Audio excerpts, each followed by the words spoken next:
stop. Don't analyze yet. Don't try to be clever. Don't look for the answer that sounds intelligent or flattering. Just look. In front of you are 4 horses, and one of them pulls you immediately. Not because it makes sense. Not because you understand it. But because something in your body leans toward it. That reaction is older than thought.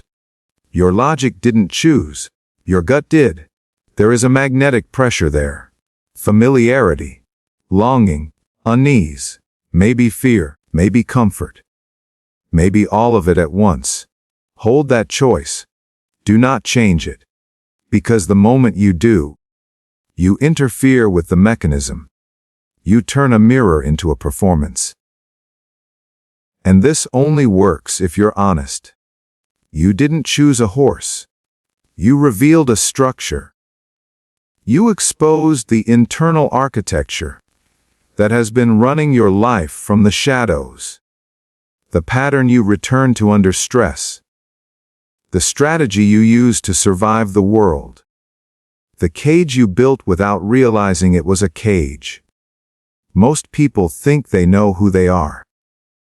They list credentials, labels, diagnoses, roles. They describe themselves in ways that sound stable and socially acceptable. That is not identity. That is persona.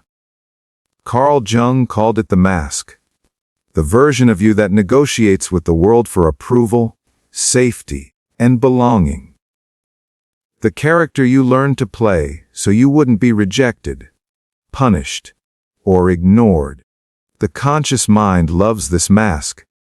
It defends it, rationalizes it, tells comforting stories about why it exists. But the unconscious does not speak in words. It reacts. And it never lies. That's why symbols work. Across cultures, across centuries, certain images carry power before explanation. We don't learn them. We recognize them. And the horse is one of the oldest. The horse is not a pet. It is not decoration. It is not gentleness. The horse is drive, libido, not sex, but raw life energy, momentum, instinct, the force that pulls the chariot of your life forward. You like to think you're the rider. Your plans, your discipline, your intelligence, your willpower. But the rider is only in charge when the horse cooperates. If the horse refuses to move, you are stuck. If it panics, you are dragged. If it runs toward the cliff, you go with it. The horse you chose reveals the state of your inner engine. What fuels you? What drains you? What you've been suppressing to stay functional. This is not entertainment. This is not affirmation. This is diagnosis. And if you're willing to stay present, we're going to look at the wound beneath your choice and the shadow it keeps out of sight. Before we examine the horses, you need to understand why this works at all. Jung spoke of the collective unconscious, a shared psychological inheritance older than language, a library of archetypes encoded into the nervous system. When you look at the image, your rational mind tries to sort. White means clean. Gold means impressive. Brown means ordinary. Black means dangerous. But your limbic system bypasses all of that. It seeks resonance. It chooses the image that mirrors your current psychological posture, or the energy you cut off long ago, because it was unsafe to express. Sometimes we choose who we became. Sometimes we choose who we buried. The horse you picked is a key. And the horses you didn't pick are just as important. They tell you what you rejected. Listen to all of them. The white horse. If your eyes went there first, you are drawn to order, clarity, and the ideal. You value correctness, cleanliness, moral alignment, being above reproach. In mythology, the white horse carries saviors and conquerors. It represents the force that arrives to fix what's broken. But psychologically, white is also sterility. If you chose this horse, you live under the burden of perfection. You learned early that love was conditional, that safety depended on behavior, that mistakes were dangerous. So you became good. Not authentic. Not whole. Good. You learned to suppress anger and rename it frustration. To hide resentment behind politeness. To bleach desire until it was acceptable. White stains easily. And now you live hyper alert. You monitor yourself constantly. Your tone. Your posture. Your reputation. You scan for threats that might contaminate the image. That vigilance is exhausting. You secretly judge messy people. And secretly envy them even more. Because they can fail and still be loved. You are tired of holding the pose. Your cage is purity. And your growth is not upward. It is downward. You need to descend. To get dirty. To allow mediocrity. To make mistakes without collapse. The goal is not to be good. The goal is to be whole. And wholeness includes the mud, the golden horse. If this one pulled you, your soul craves visibility, impact, significance. Even if you are quiet, even if you are introverted, you want your existence to register, to matter, to be felt. You are powered by validation. You burn bright. Creativity, energy, charisma. When you're aligned, people orbit you. But the sun scorches. If you chose this horse, you are terrified of being ordinary. You linked worth to output, to applause, to achievement. When the attention fades, you don't just feel sad. You feel erased. You perform your own life. You watch yourself living, imagining how it looks from the outside. And even success feels hollow, because it never lasts. You learn that attention equals love. So you dazzle. And when the light goes out, you crash. Your cage is the stage. Your medicine is darkness. Doing things that don't produce validation. Letting yourself be unseen. Allowing the sun to set. Rest is not failure. Boredom is not death. It is recovery. The brown horse. This one is heavy, solid, enduring. If you chose it, you are the backbone. The one who stays. The one who carries. The one who doesn't break. You believe life is supposed to be hard. You mistrust ease. You distrust joy unless it was earned through suffering. You equate strength with endurance. But here is the truth. You are using responsibility as avoidance. You stay busy, so you don't have to ask what you want. You carry others, so you don't have to feel your own emptiness. This is martyrdom disguised as virtue. You resent those who play, who shine, who rest, and you call them shallow because envy feels shameful. You were forced to grow up too early. Stability became survival. Being needed became identity. Your cage is usefulness. Your freedom is vulnerability. Putting the load down. Letting someone else carry you. Even briefly. You are not a tool. You are alive. The black horse. If this one called to you, you are already in descent. You are tired of surface, of polite lies, of pretending things aren't broken. You sense truth hides in shadow. You are the outsider, the one who sees patterns others deny. The cycle breaker. But the danger here is isolation. You can fall in love with your darkness. Build identity around being misunderstood. Turn insight into superiority. That is ego in disguise. You carry rage without structure, power without direction, depth without embodiment. Depression here is frozen aggression. The black horse must be integrated, not worshipped. Darkness is fuel, not destination. Now look again.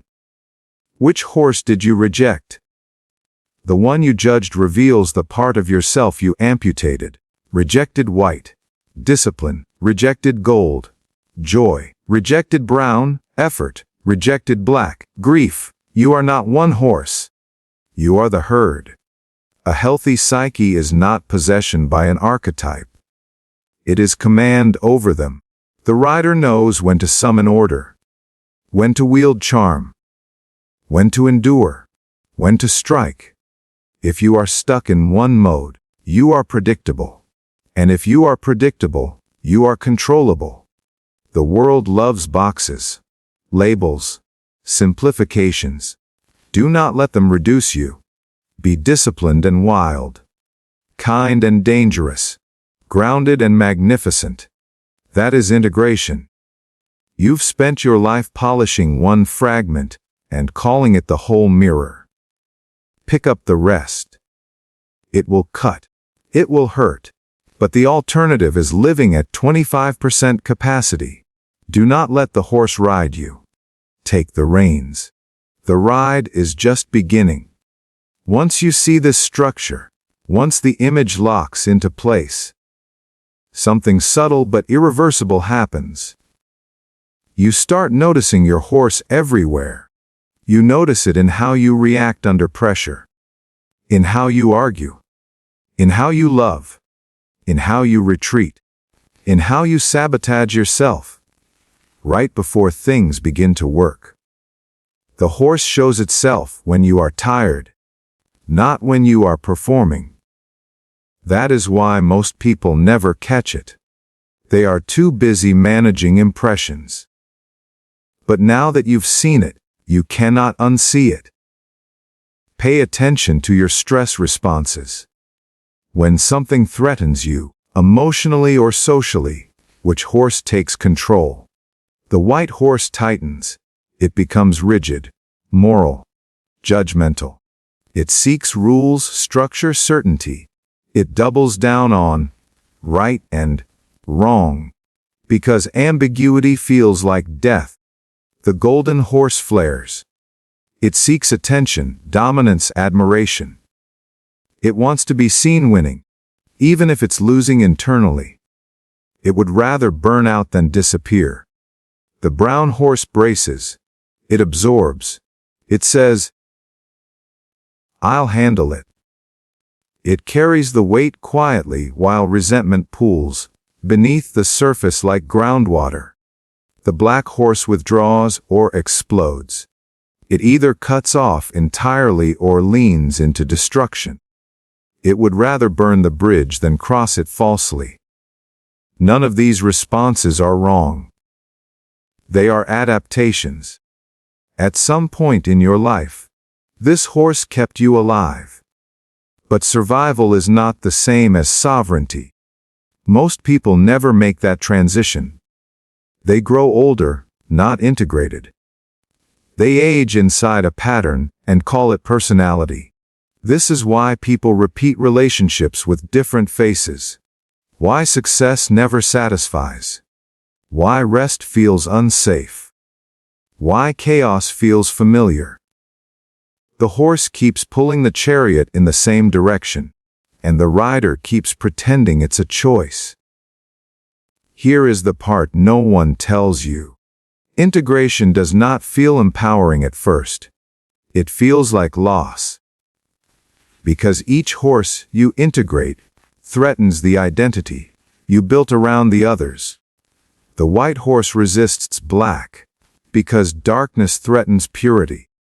The golden horse resists brown, because stillness threatens relevance. The brown horse resists gold, because joy threatens duty. The black horse resists white, because structure threatens freedom. Your mind will fight this, not gently, violently, You will feel internal friction, guilt, shame, confusion. A sense that you are becoming someone else. That's because you are. Identity is not shattered politely. It breaks. And this is where most people stop. They taste integration and retreat. They go back to the familiar cage because at least it has rules. They say things like, "This isn't me. I'm changing in a bad way. I don't recognize myself." That is the sound of the persona dying. Let it. Because what comes next is not chaos. It's command. Command does not mean dominance over others. It means you are no longer possessed by your internal forces. Think of someone truly powerful. Not loud. Not frantic. Not performative. Calm. Flexible. Precise. They don't react the same way in every situation. They shift. They can be warm without being weak. Firm without cruelty. Silent without fear. Visible without desperation. That fluidity is integration. And it terrifies people who are stuck in one mode. Because they cannot predict you. And unpredictability breaks manipulation. Now let's go deeper. There is a reason this test feels uncomfortable. It bypasses narrative. Your story about yourself cannot protect you here. You cannot explain your way out. That's why symbolic work has always been feared by institutions. Religion, politics, even modern psychology tries to sanitize it. Symbols access the nervous system directly. They expose contradictions. And contradictions are where growth lives. If you are the white horse, chaos feels immoral. If you are the brown horse, rest feels dangerous. If you are the golden horse, silence feels like death. If you are the black horse, connection feels invasive. Notice that. Those reactions are not truth. They are trauma logic. Logic formed when you were smaller, weaker, dependent. That logic saved you then. It limits you now. Here is a brutal truth. You will never integrate all four horses by thinking. You integrate through behavior. Small, deliberate violations of your pattern. The white horse integrates by allowing disorder without self-punishment. The golden horse integrates by acting without an audience.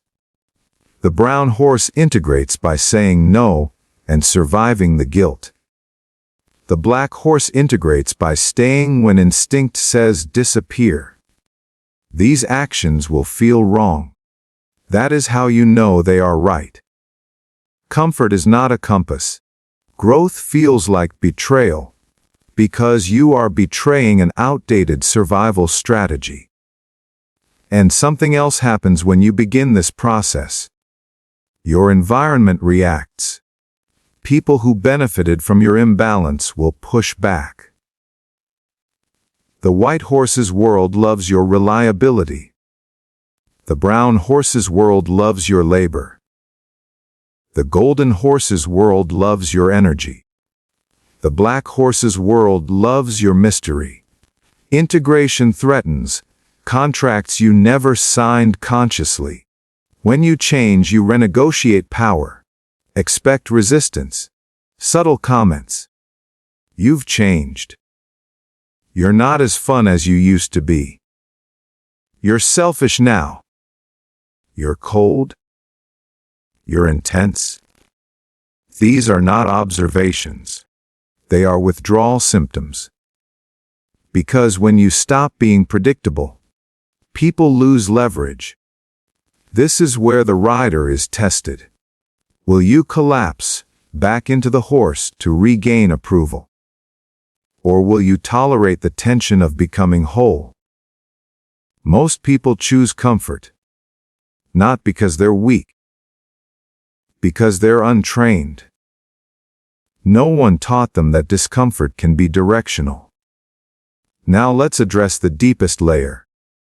Why does this matter at all? Because the modern world rewards fragmentation. It wants specialists, not integrated humans. It wants workers, not sovereigns. Consumers, not creators. Identities, not complexity. An integrated person is hard to sell to. Hard to manipulate. Hard to shame. Hard to box. That's why the system prefers you over. Identified with one horse. The white horse becomes moral police. The golden horse becomes addicted to metrics. The brown horse becomes a machine. The black horse becomes isolated and inert. Integration threatens systems built on predictability. And that's why it's framed as dangerous. Not because it harms others. Because it frees you. The rider does not abolish the horses. It listens to them. It feeds them. It rests them. And it decides who leads when. That is maturity. Not being good. Not being strong. Not being deep. Being adaptive. Now ask yourself something quietly.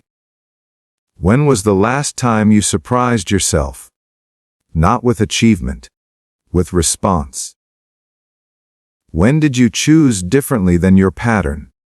If the answer is, I don't remember, then this work is not optional. Because what you call personality might just be repetition. And repetition without awareness is a cage. You are not here by accident. Something in you recognized itself. That recognition is the beginning of agency. Not enlightenment. Not mastery. Agency. The ability to choose how your energy moves. To decide which horse runs today. That is the rider's task. And it is never finished. Good. Stay with it. At this point, something important needs to be said, and it's rarely said honestly. Awareness alone will not change you. Seeing the pattern does not dissolve it. Naming the horse does not unseat it. Insight without action simply makes the cage more detailed, more intellectual, more convincing. That is why intelligent people often stay stuck longer than anyone else. They can explain themselves perfectly. They know their trauma language. They know their attachment style. They know their archetype. They know their shadow. They can narrate their own dysfunction with elegance. And still live inside it. Because the horse does not respond to insight. It responds to consequence. Your nervous system does not reorganize because you understand it. It reorganizes when you act differently and survive. This is where the work actually begins. Not in symbolism, but in friction. Every horse has a default reaction, and every reaction has a predictable cost. The white horse pays with anxiety. The golden horse pays with exhaustion. The brown horse pays with resentment. The black horse pays with isolation. You have been paying this cost for years, quietly, automatically, calling it normal. The rider's job is not to silence the horse. It's to interrupt the reflex. That interruption feels like danger. Your body will react, as if something terrible is about to happen, even when nothing is. Heart rate increases. Thoughts race, guilt spikes, shame appears. You feel exposed, selfish, wrong, arrogant, weak, or ungrateful. This is not intuition. This is conditioning. At some point, deviation meant punishment, or abandonment, or chaos, or loss of love. So the system learned don't deviate. Now deviation feels like threat, even when it's growth. If you don't understand this, you'll always misinterpret discomfort as failure. Let's slow this down. Imagine a moment where you feel the familiar pull. the urge to respond the old way. The white horse wants to correct. The golden horse wants to impress. The brown horse wants to endure. The black horse wants to disappear or detonate. Right there, before action, there is a gap. That gap is microscopic, but it's real. And in that gap lies freedom.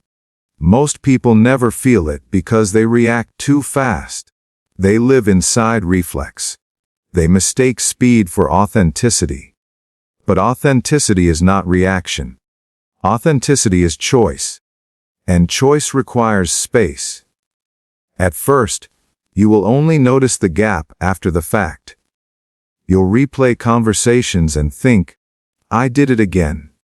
That's normal. Then one day, you'll catch it during mid-sentence, mid-text, mid-thought.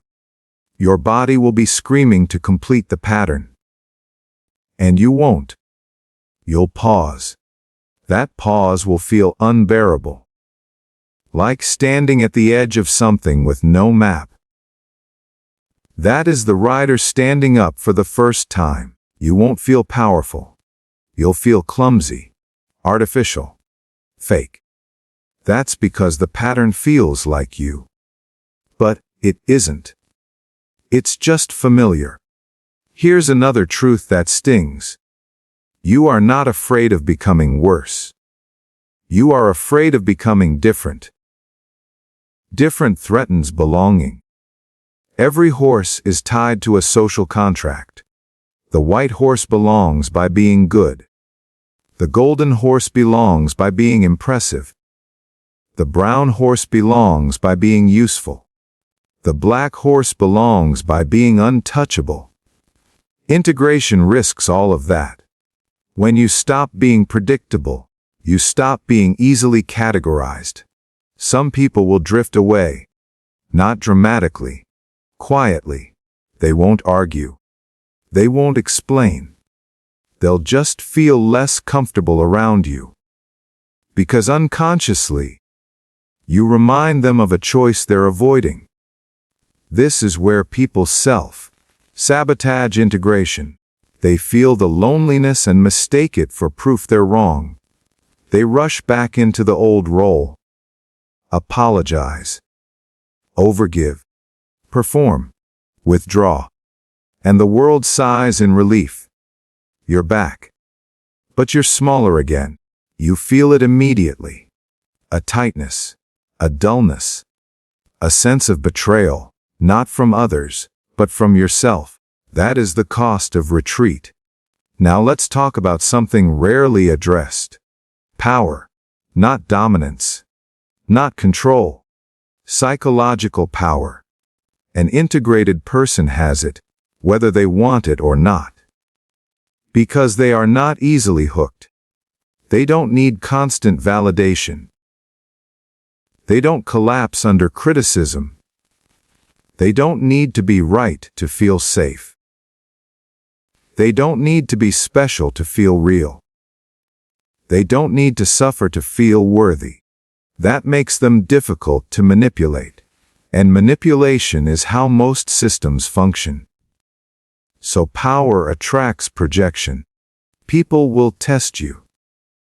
They'll provoke you to see if the old horse still runs the show. They'll try guilt. They'll try praise. They'll try chaos. They'll try abandonment.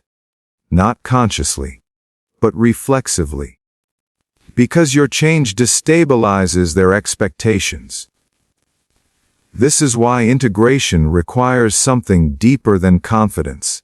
It requires tolerance. Tolerance for discomfort. Tolerance for misunderstanding. Tolerance for temporary loss. If you can tolerate those without collapsing back into the pattern, something stabilizes inside you. A quiet center, not numbness, clarity. You stop asking, "How should I be?" and start asking, "What does this moment require?" That question cannot be answered by a single horse. It requires all of them. Sometimes order is needed. Sometimes fire. sometimes endurance, sometimes darkness. The rider chooses. Now let's address the final illusion. Many people believe integration leads to peace. It doesn't. It leads to responsibility. Peace is a byproduct, not a destination.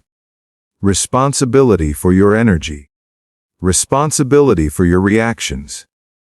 Responsibility for the impact you have.